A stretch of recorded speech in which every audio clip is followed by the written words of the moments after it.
Hammaga assalomu alaykum. Kanalimga xush kelibsizlar. Sizlarni yangi videomda ko'rib turganimdan juda ham xursandman. Bugungi video sizlar yaxshi ko'radigan, sizlar so'ragan video bo'ladi. Motivatsionniy vlog boshdan oxirigacha faqat uborka videosi bo'ladi. Juda ham ko'pchilik so'raganda kommentariyalarda shunaqa videolardan tezroq ko'proq chiqaring deb va bugun sizlar so'ragan video tayyor bo'ldi. Uborkani esa zalimizni yig'ishtirishdan boshladim. Ramazon oyi tugaganiga уже ancha bo'ldi, lekin mana bu girlandalar turgandi. Hozir hammasini yig'ishtirib olib, undan keyin pilisos qilib changlarni olib chiqaman. O'sha uyimizda bo'lgan tadbirdan keyin yaxshilab uborka qilib chiqmagandim. O'sha kuni bir pilisos qilib chiqqandik. Undan keyin vaqtim bo'lmaganda uylarni polностью yig'ishtirib chiqishga, endi stollarni chiqarib, hamma ortiqcha narsalarni chiqarib, zalni taxlab qo'ymoqchiman biror mehmon kelishiga. Yaxshi ham yaqin orada hech kimni tug'ilgan kuni yoki biror bir bayram, hayit yo'q. Endi yosh bola bilan to'g'risi uyda mehmon kutish juda ham qiyin ekan. Endi bitta ishni qilaman deganingizda bola yig'lab qoladi yoki pampersni almashtirish kerak. Har kuni ertalab uyg'onganimda rejalar tuzib qo'yaman. Bugun mana shu ishlarimni qilaman deb, lekin kech tushganda biror bir planim o'xshamaganini bilaman. Mayli, hammasi uchun ham Xudoga shukr deyman. Hozir menda shirin tashvishlar, farzandim bilan vaqtimni o'tkazganimdan albatta xursandman. Uydagi ishlar hech qachon tugamaydi, lekin farzandimizga berilgan mehr esida qoladi, o'zida qoladi. Shuning uchun ko'proq vaqtimni Abu Bakr bilan o'tkazaman. Birgalikda o'ynaymiz, cho'milamiz, masaj oladi va qizim bog'chadan kelgandan keyin qizim bilan ham ko'proq vaqt o'tkazaman. Shuning uchun video tayyorlash ham sizlar uchun juda ham cho'zilib ketyapti. Xullas, mana zalimizni uborka qilib bo'ldik. Podakonik hamma joyini changlarni artib chiqdi. Endi esa spalniga o'tamiz. Bu orada Abu Bakr uyg'onib qoldi. Endi uborkamni tugatganimcha menga bu ham yordam beradi. Oldimda o'tirib, uyg'ongandan keyin unchalik ham ko'p yig'lamaydi. Yarim soat 40 minutgacha o'zi o'ynab, jimgina o'tiradi. Undan keyin o'sha injiqlik qilishni boshlaydi. Ungacha uborkamni qilib olaman deb o'ylayman. Uborkamni doimgidek pastellarni almashtirishdan boshlayman. Pastellarni almashtirib bo'lganimdan keyin pilisos qilib changlarni olib chiqamiz. O'sha qishki ko'rpalarni ham yig'ishtirib qo'yganman, chunki havo juda ham isib ketdi. Bu yil issiq nimagadir vaqtli O'zbekistonga kirib keldi. Juda ham havo isib ketgan. O'sha bolalar baseynda cho'milamiz deb o'tirishibdi. Bir necha marta konditsioner ham yo'qdik havoning issiqligidan.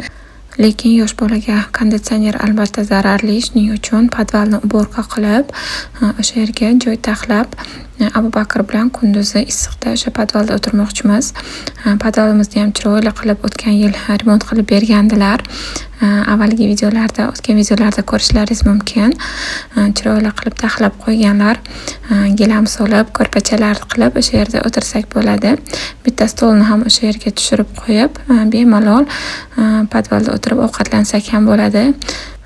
Agar sizlarga qiziq bo'lsa, albatta podvalni ham uborkasini videoga olib kanalga joylab qo'yaman. Bu haqda kommentariyada yozib qoldirishlaringiz mumkin. Va o'tgan video va hozirgi videoni ko'rib juda ham xafa bo'lib ketyapman o'zimdan, chunki juda ham semirib ketibman. Biror marta bunaqangi darajada semirmagandim, bilmadim nima sababdan. Hozir vesim ketmayapti. Yoshim kattaligidanmi yoki biror bir boshqa sabab bormi bilmadim. Odatda farzandim tug'ilganidan keyin o'sha 6 oygacha yana o'z holimga qaytardim, lekin bu safar nimagadir umuman o'zolmayapman. Sababi nimaligini bilmadim. Hozir dieta ham qila olmayman va fitnessga ham chiqa olmayman, chunki Abu Bakrga qaraydigan hech kim yo'q. Shuning uchun biror bir hozir yechimini topishga harakat qilyapman, o'ylayapman nima qilsam bo'ladi deb. Sizlar nima maslahat berasizlar? Menga shu haqda ham kommentariyada albatta yozib qoldiringlar. Juda ham xursand bo'lardim. Men ishlarimni qilgunimcha Abu Bakr aqlli bo'lib, siniy traktor tomosha qilib o'tiribdi. Endi kelasi 1-2 yil hali biz faqat siniy traktor tomosha qilamiz Abu Bakr bilan birgalikda. Men esa mana ishlarimni qilib bo'ldim. Magazin borgandim. Magazindan o'zimga kerakli narsalarni olgandim. Albatta sizlarga ham qiziq bo'ladi deb o'ylayman. Birgalikda hozir tomosha qilamiz. Kecha oyim bilan Greenleaf'ning magaziniga borgandik. Birinchi marta bordim. Doim zakaz qilardim. Kecha birinchi marta bordim va o'zimga kerakli narsalarni oldim. Birinchisi bu shunaqangi zipna pasta. Bundan oldin 2-3 xilni olib ishlatganman, lekin eng yoqqani shu. Narxi 28 ming ekan. Hamma narsalarni o'zini ichki narxida oldim. 50%lik, boshqa joylarda qimmatroq. Man ichki narxda oldim, chunki oyim a'zo bo'lganlar. Greenleaf'ga va krem de la Roux oldim. Bu 14 ming. Bundan oldin avokadolik olgandim. Undan yo'q ekan, aloe veralik bor ekan. Bundan ham bitta zapasga olib qo'ydim. Va oyimning uylarida shunaqangi jiddiy mo'lak ko'rgandim. Antibakterialni ekan. Olib ishlatib ko'rganman, juda ham yaxshi ekan. Hidi ham priyatniy va qo'lingizni yuvgandan keyin quruq qilmaydi, quritib qo'ymaydi. Shuning uchun bundan ham bitta oldim. 37 ming ekan. Dozator bilan birgalikda oldim. Va menga kir yuvganda eng ko'p kerak bo'ladigan narsa bu shunaqangi smart salfetka. Buni kir yuvganda stiralniga solsangiz, har xil rangli narsani birgalikda yuvganingizda rangi bir-biriga urilib ketmaydi. Buni narxi 40 ming ekan, ichida 30 dona bor. Va anchadan beri oyog'im og'rib yurgandi. Abu Bakrni ko'tarib yurganim uchunmi, endi bilmadim, ko'p charchaganim uchun bilmayman. Oyog'im og'rib yurgandi va shuning uchun shunaqangi plaster oldim. Ichida 20 dona ekan, 64 ming. Buni birinchi vannочка qilib, keyin oyog'ingizga yopishtirib uxlarkansiz. Va vannочкasi uchun mana shunaqangi отдельно xaltachalari bor ekan. Ichida endi bilmadim nima, bambukni nimadirlar deb aytishdi. Vannочка qilish uchun buni 2 litr suvga 10-15 minut damlab qo'yar ekansiz va shu suvga oyog'ingizni vannочка qilar ekansiz. Undan keyin mana bu plastrlarni yopishtirib uxlasangiz hech qanaqa oyoq og'rig'i sizni boshqa bezovta qilmas ekan. Endi ishlatib ko'ramiz. Hali biror marta ishlatganim yo'q, lekin oyijonim olib ishlatganlar yaxshi foyda ber deb aytgandilar. Olib ishlatsangiz bo'ladi deb maslahat berdilar. Ko'ramiz, qani menga qanaqa yordam beradi. Va undan keyin boshqa magazinga kirib pastelni bilyo oldim. O'g'illarimga ikkita, mana ikkalasiga bir xil oldim. Mana shunaqangi bir kishilik pastelni bilyo aksiya bo'layotgan ekan. Bu baykoviy satin, 10% sintetika va 90% HB. Ikkita bir xil oldim. Ikkita o'g'limga 100 mingdan va qizim uchun ham bitta oldim. Shunaqa chiroyli rangdan qizimga ham bitta oldim. Hozir xonalarni uborka qilganda yangi pastellarni ham utuklab keyin joylariga solib qo'yaman. Endi esa mana eng sevimli joyim kuxnyani uborkasiga o'tamiz. Obed qilib bo'lganimizdan keyin hozir pastalarni yuvib olib, undan keyin gaz choynaklarimni ham tozalab olmoqchiman, chunki o'sha yog' sachragan, kir bo'lib qolgan. Har kuni o'zi ovqat qilib bo'lganimdan keyin antijir salfetka olgandim. Qaysidir videomda ko'rsatib o'tganman. O'sha salfetkalar juda menga yoqdi. Har kuni ovqat qilib bo'lganimdan keyin o'sha salfetkalarni bitta artib chiqaman. Ham vaqtim tejiladi va asosiysi hech qanaqa sredstva ishlatishimga to'g'ri kelmaydi. Shu tarafdan menga juda ham yoqdi. Deyarli har kuni ishlataman.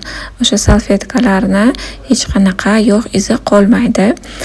Lekin 2-3 kundan buyon faqat qovuriladigan narsalar ko'p pishirganimiz uchun o'sha kafellarimgacha ham kir bo'lib qolgan, yog' sachrab qolgan. Uni o'sha salfetka tozalay olmaydi. Shuning uchun bugun sif bilan birgalikda hamma gaz va choynak kafelarimni ham tozalab chiqmoqchiman. Hozir katta o'g'lim Shohruh maktabdan kelib, obed qilib olib, endi ukasiga qarab o'tiribdi. Shuning uchun men tez-tez hozir uborkamni qilib olishim kerak.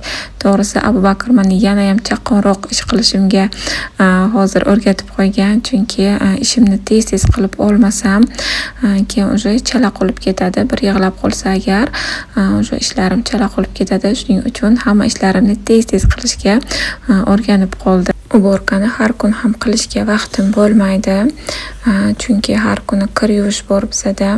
Ayniqsa Abu Bakrning kiyimchalari darrov kir bo'lib qoladi. Abu Bakrning kiyimlarini stiralda har kun yuvib, undan keyin uchuqlaymiz va har kuni ovqat tayyorlash kerak. Shuning uchun ba'zida umuman uborka qilishga vaqtim bo'lmay qoladi. Shunga vaqtim tejalashi uchun ujin tayyorlashga ham zagotovka qilib qo'ygan edim. Manti, karam va tok do'lma qilib qo'yganman va pilmen qilib qo'ygandim. Bugun uborkalarim juda ham charchatib qo'ydi va undan tashqari kech bo'lib qoldi. Shuning uchun bugun biror bir zagotovkamdan ovqat qilmoqchiman. Zagotovka qilganlarimni Telegram kanalimga ham joylab qo'ygandim. Juda ham ko'pchilik qizlar Telegram kanalimga obuna bo'lib qo'yishgan va yangiliklardan birinchi bo'lib o'sha yerda xabar topishadi. Sizlar ham albatta Telegram kanalimga qo'shilib olsalaringiz, qizlarimizdan yangi retseptlar olishlaringiz mumkin. Juda ham ko'p maslahatlar ham berishadi. Va undan tashqari Telegram kanalimga qisqa videolar ham joylab boraman. Undan tashqari Instagram kanalimni ham, Instagram profilimni ham bugun opisaniyada yozib qoldiraman. Ko'pchilik Telegramda ham va YouTube'da kommentariyalarda Instagramingiz bormi deb so'rashadi. Instagramim bor, lekin unchalik ham aktiv emasman. Harakat qilaman u yerga ham video qo'yib borishga. Qisqa videolarni agar qo'shilib olsalaringiz albatta xursand bo'lar edim. Endi esa kechga ovqat tayyorlashni boshlayman. Aytganimdek, zagotovkalarimdan bugun manti qilmoqchiman. Mantilarimni shunaqangi pizzani korobkasiga joylab qo'ygandim. Morozinlikka joylashga juda ham qulay, ham joyni kam oladi va korobka usti yopilgani uchun qurib ham qolmaydi. Xamirni usti juda ham qulay. Shunaqangi o'zimcha life-hack o'ylab topdim. Endi bu yog'i ko'proq shunaqangi zagotovka qilib qo'yaman, chunki bunaqangi issiqda oshxonada ovqat tayyorlashni o'zi bo'lmaydi. Ayniqsa yosh bola bilan birgalikda, chunki ko'pincha ovqat tayyorlaganimda Abu Bakr yonimda bo'ladi. Shunga issiqda uni ham qiynamaslik uchun bu yog'i tez-tez zagotovka tayyorlab turaman. Mana ovqatimiz ham tayyor bo'ldi. Ujin qilib olib, undan keyin o'zim uchun mevalarni tayyorlab, maza qilib dam olamiz. Sizlarga esa videomni oxirigacha ko'rganlaringiz uchun katta rahmat. Keyingi videolarda ko'rishguncha sog' salomat bo'ling, o'zingizni asrang.